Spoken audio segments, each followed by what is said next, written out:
আসসালামু আলাইকুম। ধারাবাহিক মানে হাদিস প্রচারের উদ্দেশ্যে আজকে ২ নাম্বার হাদিস নিয়ে কথা বলবো। তো একটাও কিন্তু আমি ক্লিয়ার বলে রাখি, একটাও আমার নিজের মন গড়া কোনো হাদিস নয়। আস্তাগফিরুল্লাহ। আমি যদি আমি স্টাডি করে যা পাইতেছি, যা পেয়েছি, আমি তাই আপনাদের সামনে উপস্থাপন করার চেষ্টা করতেছি। জাস্ট আমার কথা হচ্ছে যে রমজান মাস, পুরোটা রমজান মাস জুড়ে যদি আমি একটা করে হাদিস আপনাদের সামনে উপস্থাপন করতে পারি, তাহলে মনে করবো যে রমজানে একটা হলেও ভালো কাজ করতে পারছি। অন্য কিছু পারি আর না পারি, একটা করে হাদিস যদি আমি বলতে পারি, পড়ে শোনাতে পারি আপনাদেরকে, তাহলে সেটাই আমার আমলনামায় হয়তো লিপিবদ্ধ থাকবে। জাস্ট সেই উদ্দেশ্যেই আপনাদের সামনে প্রতিদিন একটা করে হাদিস বর্ণনা করতেছি। তো আজকে ২ নম্বরে একটা হাদিস বলবো। আমাদের রাসূল সাল্লাল্লাহু আলাইহি ওয়াসাল্লামের ইন্তেকাল। রাসূল সাল্লাল্লাহু আলাইহি ইন্তেকাল হচ্ছে কিয়ামতের দ্বিতীয় নিদর্শন। অর্থাৎ প্রথম নিদর্শন ছিল রাসূল সাল্লাল্লাহু আলাইহি ওয়াসাল্লামের দুনিয়াতে আগমন। ওইটা ছিল প্রথম নিদর্শন। কিয়ামতের প্রথম নিদর্শন ছিল, ক্ষুদ্রতম যত নিদর্শন আছে তার মধ্যে রাসূল সাল্লাল্লাহু আলাইহি ওয়াসাল্লামের আগমনটাই ছিল প্রথম। দ্বিতীয় নিদর্শন হচ্ছে রাসূল সাল্লাল্লাহু আলাইহি ওয়াসাল্লামের বিদায়, ইন্তেকাল। ঠিক আছে? তো আমি পরেই বলতেছি আপনাদেরকে। নবী করিম সাল্লাল্লাহু আলাইহি ওয়াসাল্লাম ইন্তেকাল কিয়ামতের প্রাথমিক ক্ষুদ্রতম নিদর্শনাবলীর অন্যতম।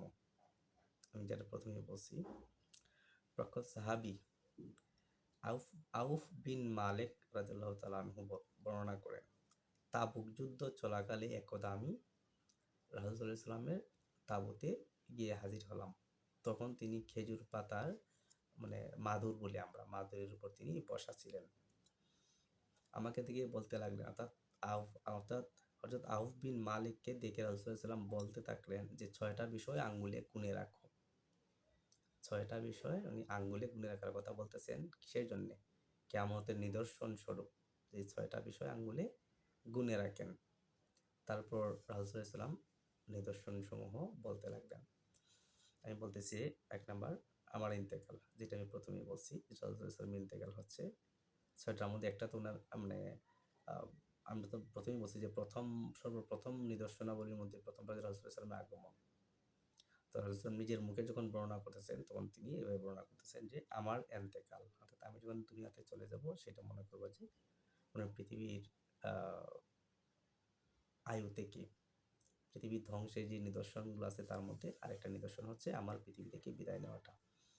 ২ নাম্বার বায়তুল মাকদিস বিজয়, অর্থাৎ মসজিদুল আকসা, আল কুদস, প্যালেস্টাইনের জেরুজালেমে যেটা অবস্থিত, ওটা যখন বিজয় হবে তখন আ কিয়ামতের আরো একটি ক্ষুদ্রতম নিদর্শন প্রকাশ পাবে। তো এখন বলতে পারেন যে তাহলে তো কিয়ামতের অনেকদিন পূর্বেই তো সালাউদ্দিন আইয়ুবী রহমতুল্লাহি আলাইহি একবার বিজয় করে গেছেন। প্রথমেই বিজয় করেছেন হযরত উমর রাদিয়াল্লাহু হযরত উমর রাদিয়াল্লাহু তাআলা আনহু একবার বিজয় করেছেন। তারপর সালাউদ্দিন আইয়ুবী একবার বিজয় করছেন। এখন কিন্তু আবার জায়নিস্টদের হাতেই এটা ক্যাপচার করা আছে। তো উনি হয়তো সর্বশেষ পর্যায়ে, আমরা জানি যে আরো একবার ইমাম মাহাদির আগমনের পর তখন আবার বাইতুল মাকদিস, অর্থাৎ কালো পতাকাধারী একদল যারা গাজওয়াতুল হিন্দে অংশগ্রহণ করবে, তারা যখন লং মার্চ করবে প্যালেস্টাইন উদ্দেশ্যে, তখন তাদের হাতে একবার বিজয় হবে। ওইটাই হয়তো চূড়ান্ত বিজয়। রাসূল সাল্লাল্লাহু আলাইহি ওয়াসাল্লাম হয়তোবা ওই বিজয়ের কথাটাই বলে গেছেন, হয়তোবা। অনুমান করে বলা কোনো কিছুই ঠিক না, কারণ দুইবার তার আগে দুইবার জয় হয়ে গেছে। রাসূল সাল্লাল্লাহু আলাইহি ওয়াসাল্লাম যেহেতু বলছেন কিয়ামতের ক্ষুদ্রতম নিদর্শনাবলীর মধ্যে এটাও হচ্ছে একটা, যে বাইতুল মাকদিস বিজয়।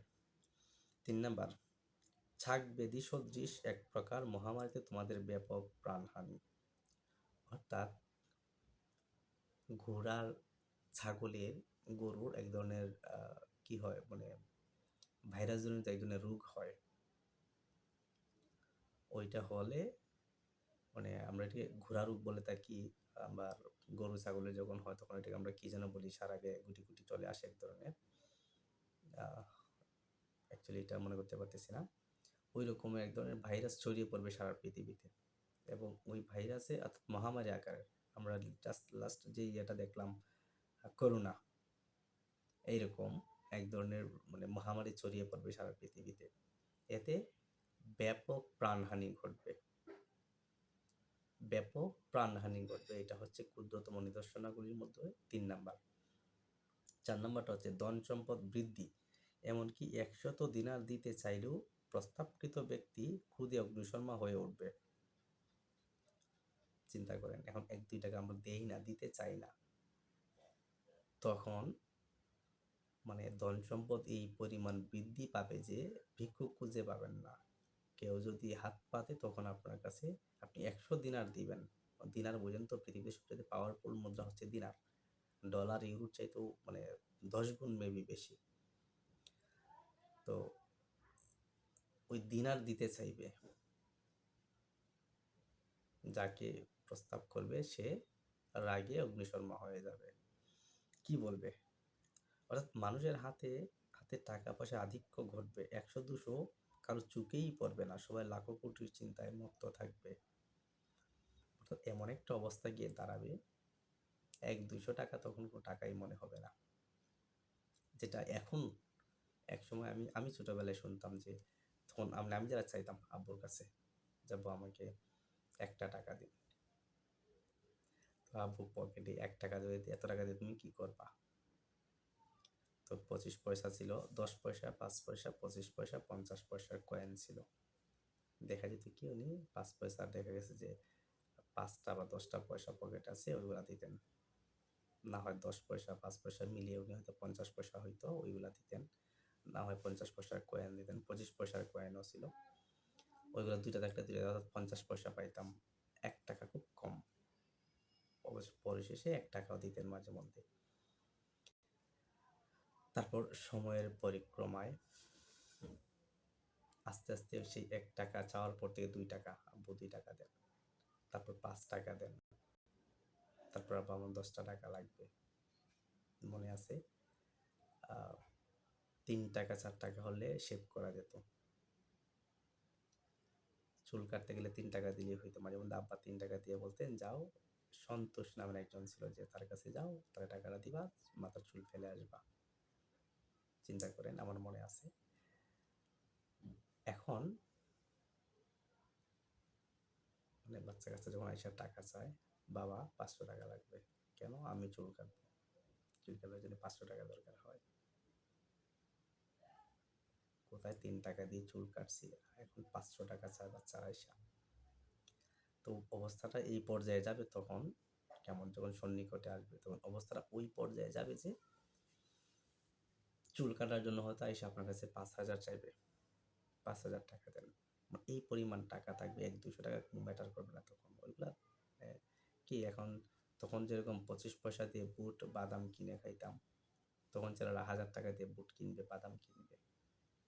এই পরিমাণ টাকা পয়সা থাকবে, 1-200 টাকা কাউন্ট করবে না তখন কেউ। 5 নাম্বারটা বলছেন, এমন ফিতনা যা আরবের প্রতিটি ঘরে পৌঁছে যাবে। এমন একটি ফিতনা আমাদের মধ্যে, মানে ওইটাও মহামান কাইন্ডস অফ মহামারী, এটাও এক ধরনের মহামারীর মতো আমাদের মানে প্রত্যেকটা আরবের ঘরে ঘরে। আরব বলতে কি, আরব বলতে শুনি সৌদি আরবকে বুঝাইছেন? বুঝেন না? আরব বলতে আমরা নর্মালি বুঝি যে মানে শেখরা, মুসলিমরা সবাই সৌদি আরবের কথাই আমরা ধরে নিলাম যে সৌদি আরব বা মধ্যপ্রাচ্যের দেশগুলো যারা আছে তাদেরকে বুঝাইছেন। এমন একটি ফিতনা যা প্রত্যেকটি ঘরে ঘরে পৌঁছে যাবে। এখন দেখেন তো এরকম কোনো ফিতনা ঘরে ঘরে পৌঁছে গেছে কিনা, চিন্তা করেন। পৌঁছে গেছে, বুঝতে পারছেন ফিতনাটা কি? একটা না, অনেকগুলো মানে ঘরে ঘরে পৌঁছে গেছে। সেটা হচ্ছে, একটা বলে আমি দূরদর্শন যন্ত্র, যে টেলিভিশন, ওইটা হচ্ছে একটা। তারপর এখন প্রতিটা হাতে হাতে স্মার্টফোন আছে, এটা কি ফিতনা হয়? এটাও ফিতনা।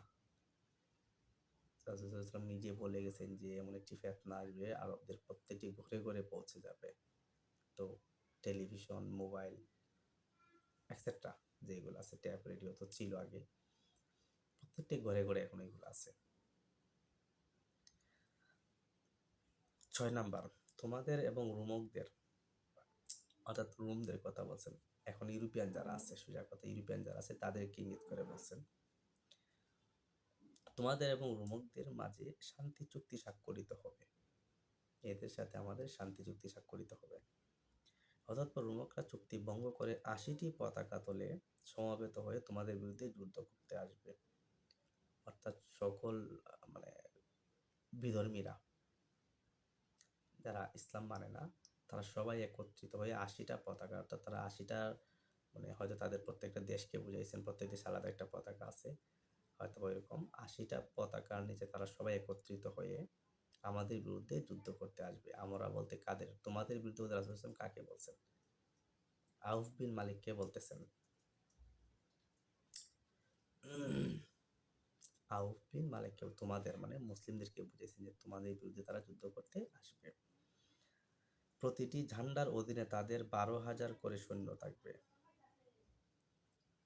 প্রতিটি ঝান্ডার অধীনে তাদের ১২,০০০ করে সৈন্য থাকবে।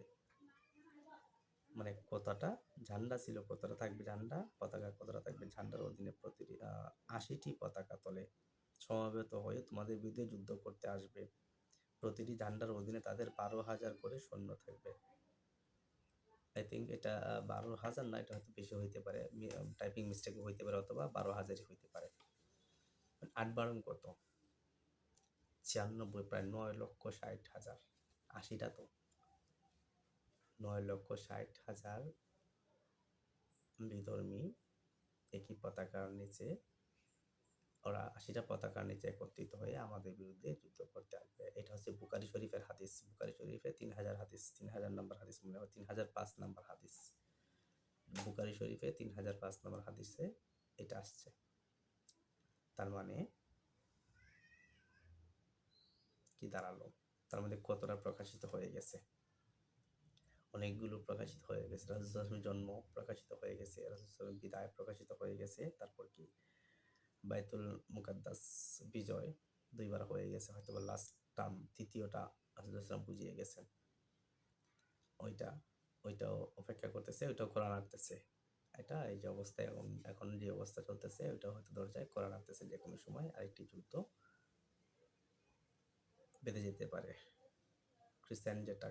ক্রুসেন্টের লড়াই যেটা হয়ে গেছিল সালাউদ্দিন আইয়ুবীর সময়ে, হয়তো ওইটাও সন্নিকটে। তো এই সবগুলো রাসূল নিজে বলে গেছেন। কোনো ডাউট আছে কারো? আমার কোনো ডাউট নাই। যদি কারো বিন্দু মাত্র ডাউট থাকে এটাতে, কারো যদি কনফিউশন থাকে, রাসূল নিজে যেহেতু বলে গেছেন, তার ঈমান থাকবে না। আর এই ঈমান নিয়ে একই পতাকার নিচে, একই ঝান্ডার নিচে আমরা দাঁড়াতেও পারবো না। আল্লাহ আমাদেরকে খাঁটি মুমিন মুসলিম হিসেবে কবুল করুন, আমাদের ঈমানকে শক্ত করে দিন, যেন আমরাও একদিন ঝান্ডা হাতে একই পতাকার নিচে সবাই সমবেত হতে পারি। আমিন। আসসালামু আলাইকুম ওয়া রাহমাতুল্লাহ।